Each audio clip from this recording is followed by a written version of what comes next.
What's up guys, it's Kale here. I'm all the way over here in Bali and I'm actually surfing Bingen today, which is rare. It's a wave I don't always surf because it's too crowded, and if you're like me, you really dislike crowds, but sometimes you just have to deal with it. Today I thought I'd do a video on how to catch waves when it's crowded. I've teamed up with the guys at Surfers of Bali who produce awesome content. I really enjoy watching it throughout the week. All session clips of places like Bingen and Canggu and all the rest of it, so make sure you check them out. I've teamed up with them today to produce this video. I'm going to get out there. I'm a little bit nervous, but we'll see how I go. Remember to join me on Instagram at KalesBroccoli. Wish me luck!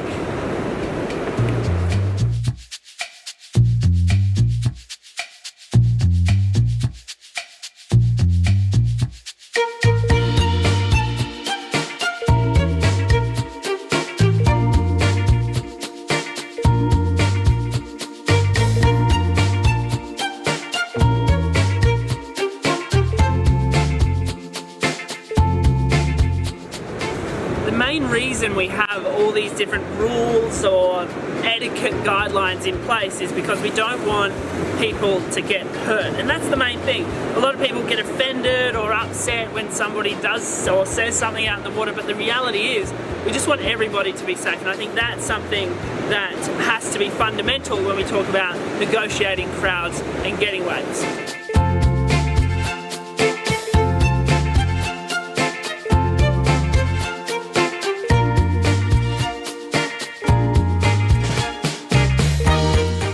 When you talk about the rules of surfing, there really aren't any, but there is an etiquette and there is a lot of grey area, and that's something that you see very clearly when you surf a place like Bingen. You've got the really good surfers, the locals, you've got pro surfers coming from Australia, from South Africa, and then you've got all the average Joes as well. It's a very fragile sort of hierarchy that needs to be respected in order for everybody to just catch waves and have a good time, and that's really what it comes down to.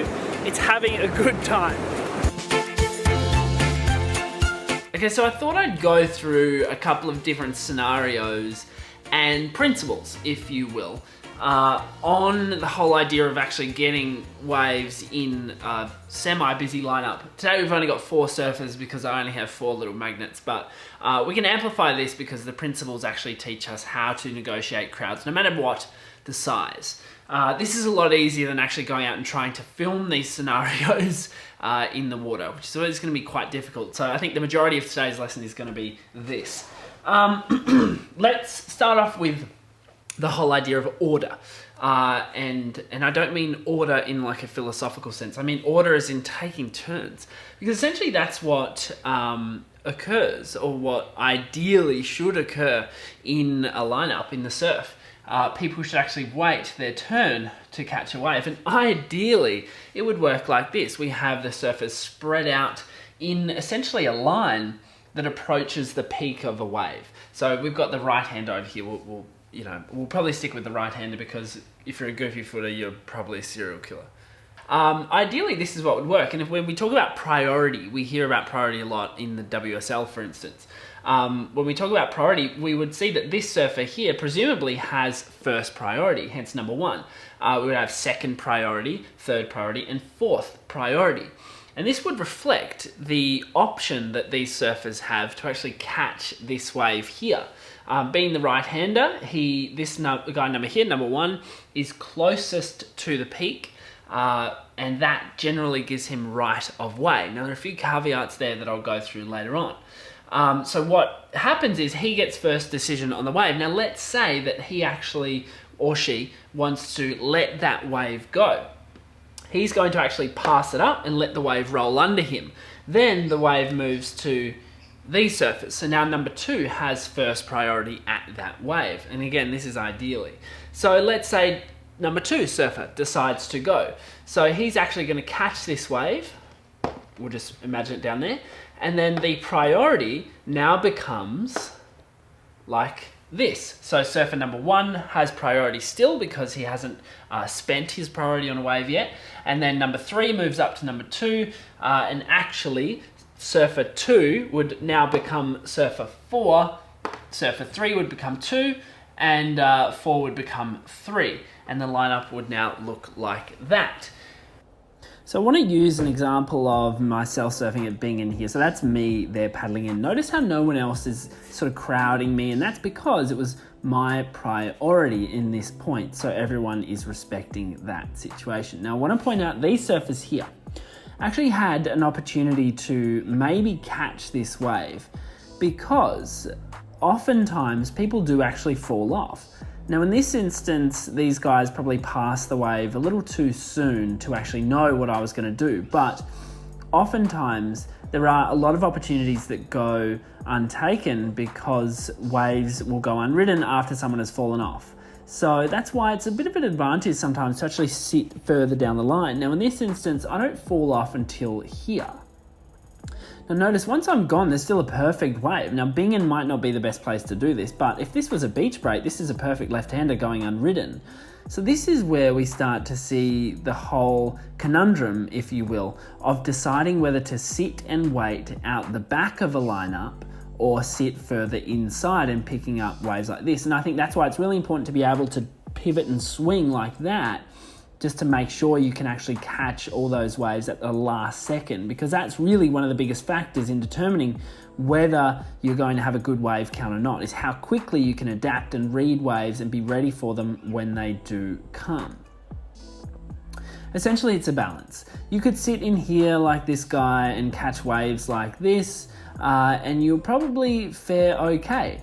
But the reality is that these waves are going to be not quite as good as the waves coming out the back, like these guys out here. So we can kind of use a bit of a scale here. Out the back, you're gonna have less waves, but arguably and most of the time with more quality. On the inside, you're gonna have more waves, but most of the time less quality. So this is something you have to decide each session, and deciding smartly is going to have a major impact on how many waves you catch per session.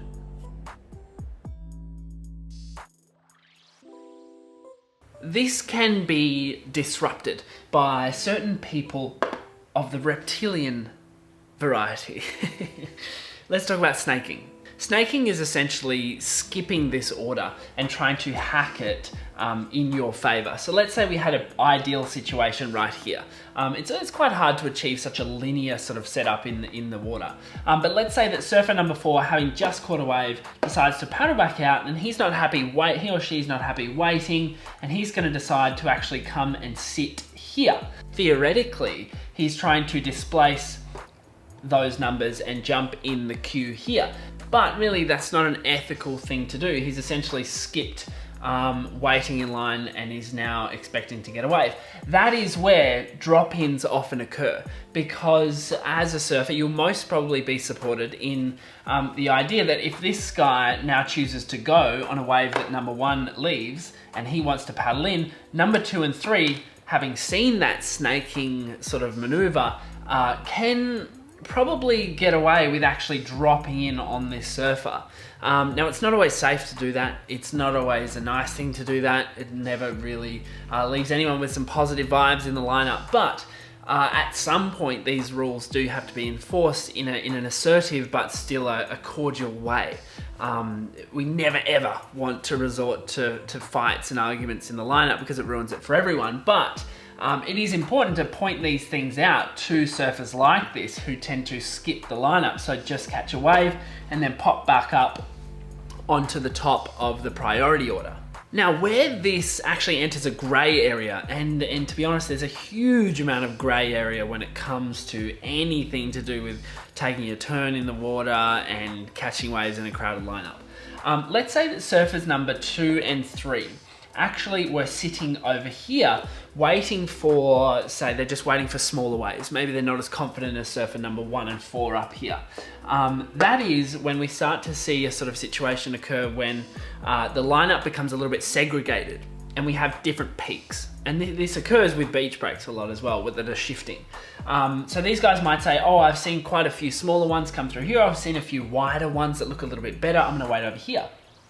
So essentially what we do is we create 2 separate peaks here, where that same system, that hierarchical, it's not hierarchical, it's more of a civil sort of politeness, tends to take over in these separate peaks. So we have an order system over here, but we also have an order system over here, and the two act independently. Now, obviously, if there's a bit of a crossover, that's when things can get a little bit messy, and that's when we need to resort back to being nice and being safe. Those are the two most important factors when we consider all of this delicate sort of negotiations. Now, this can be used to your advantage to actually catch more waves in the lineup. As we know, generally bigger waves will break out further and smaller waves may break further closer to the beach. So if surfers 2 and 3 wanted to stay busy and catch a lot more waves, they can actually do that by sitting in closer. So obviously only the sets, we're gonna presume that only the sets are breaking out here for surfers number 1 and 4.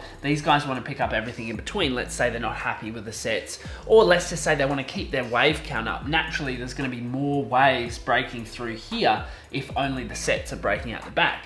So what these guys can do is actually continually paddle out and again, create a bit of a sub-peak, if you will, on the inside. But it's important here for them to actually get out of the way of these surfers when a set wave comes, because if you're sitting there and you're not paddling to, presumably paddling towards the whitewater or just making a committed action to get out of the way, then they're gonna run into some issues. I actually do find that in crowded lineups, I try to do this a lot more than wait out the back for some waves. There are waves around the world where you can actually do this quite easily. Beach breaks, I think, offer this particularly. When I was in Canggu recently, I did a lot of this, sitting on the inside and just picking up the smaller waves, which happen to be a little bit better in some ways around there. And it's a really good way for you to keep your wave count up and also ignore and avoid all of the natural chaos that tends to occur out on the main peak.